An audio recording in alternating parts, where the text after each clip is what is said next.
ತನುವೇನು ಮನವೇನು ಪರಮಾಣು ಸಂಧಾನ ಕುಣಿಸುತ್ತಿಹುದು ಭಯವನು ಮೂರನೆಯದೊಂದು ತೃಣದ ಹಸಿರಿನ ಹುಟ್ಟು ತಾರೆ ಎಸಕದ ಗುಟ್ಟು ದಣಿಯದದ ನರಸು ನೀ ಮಂಕುತಿಮ್ಮ.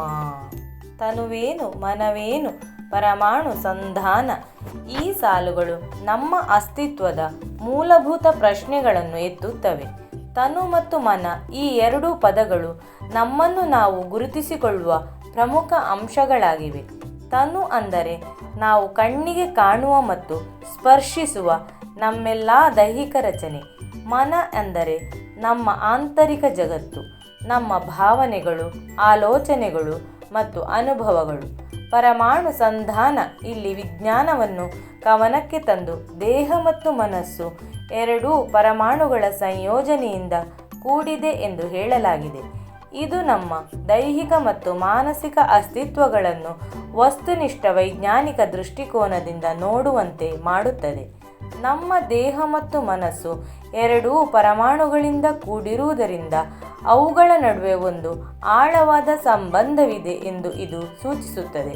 ಸರಳವಾಗಿ ಹೇಳುವುದಾದರೆ ಈ ಸಾಲುಗಳು ನಮ್ಮನ್ನು ನಾವು ಗುರುತಿಸಿಕೊಳ್ಳುವ ವಿಧಾನದ ಬಗ್ಗೆ ಪ್ರಶ್ನೆ ಎತ್ತುತ್ತವೆ ಮತ್ತು ನಮ್ಮ ದೈಹಿಕ ಮತ್ತು ಮಾನಸಿಕ ಅಸ್ತಿತ್ವಗಳನ್ನು ವಿಶ್ವದ ಒಂದು ಭಾಗವಾಗಿ ನೋಡುವಂತೆ ಮಾಡುತ್ತದೆ. ಪರಮಾಣು ಸಂಧಾನ ಎಂಬ ಪದವನ್ನು ಬಳಸುವ ಮೂಲಕ ಕವಿ ವಿಜ್ಞಾನ ಮತ್ತು ಆಧ್ಯಾತ್ಮವನ್ನು ಸಂಯೋಜಿಸಲು ಪ್ರಯತ್ನಿಸಿದ್ದಾರೆ.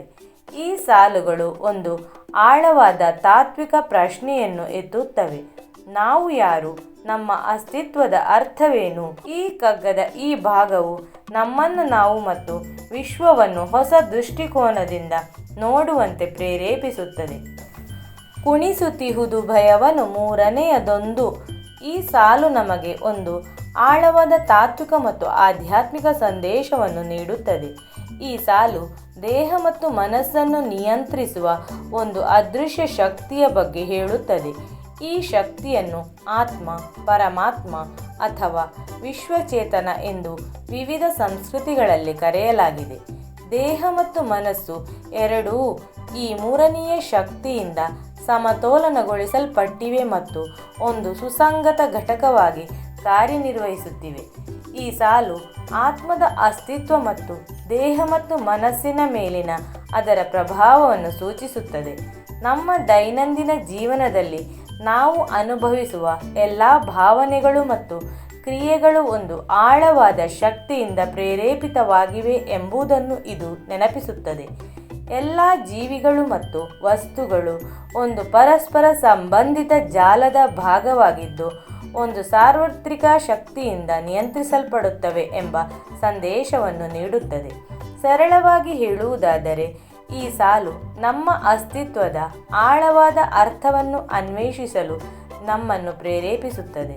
ನಾವು ದೇಹ ಮತ್ತು ಮನಸ್ಸಿನಿಂದ ಮಾತ್ರವಲ್ಲ, ಒಂದು ಅದೃಶ್ಯ ಶಕ್ತಿಯಿಂದಲೂ ಕೂಡಿದ್ದೇವೆ ಎಂಬುದನ್ನು ನೆನಪಿಸುತ್ತದೆ.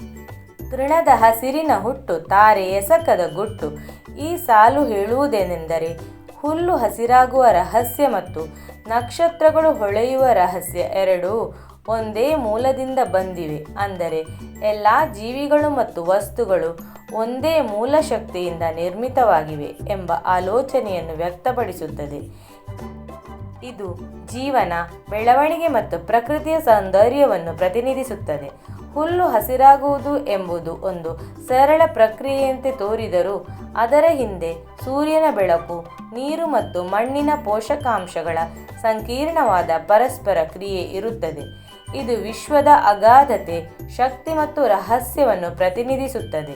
ನಕ್ಷತ್ರಗಳು ಹೇಗೆ ಹೊಳೆಯುತ್ತವೆ ಎಂಬುದು ಭೌತಶಾಸ್ತ್ರದ ಸಂಕೀರ್ಣ ಸಿದ್ಧಾಂತಗಳಿಂದ ವಿವರಿಸಲ್ಪಡುತ್ತದೆ.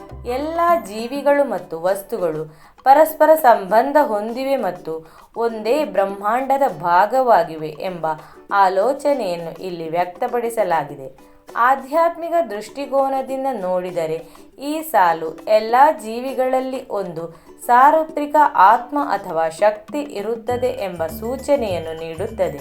ಸರಳವಾಗಿ ಹೇಳುವುದಾದರೆ ಈ ಸಾಲು ನಮಗೆ ಪ್ರಕೃತಿಯ ಸೌಂದರ್ಯ ಮತ್ತು ವಿಶ್ವದ ಅಗಾಧತೆಯ ಬಗ್ಗೆ ಒಂದು ಆಳವಾದ ಅರಿವನ್ನು ನೀಡುತ್ತದೆ.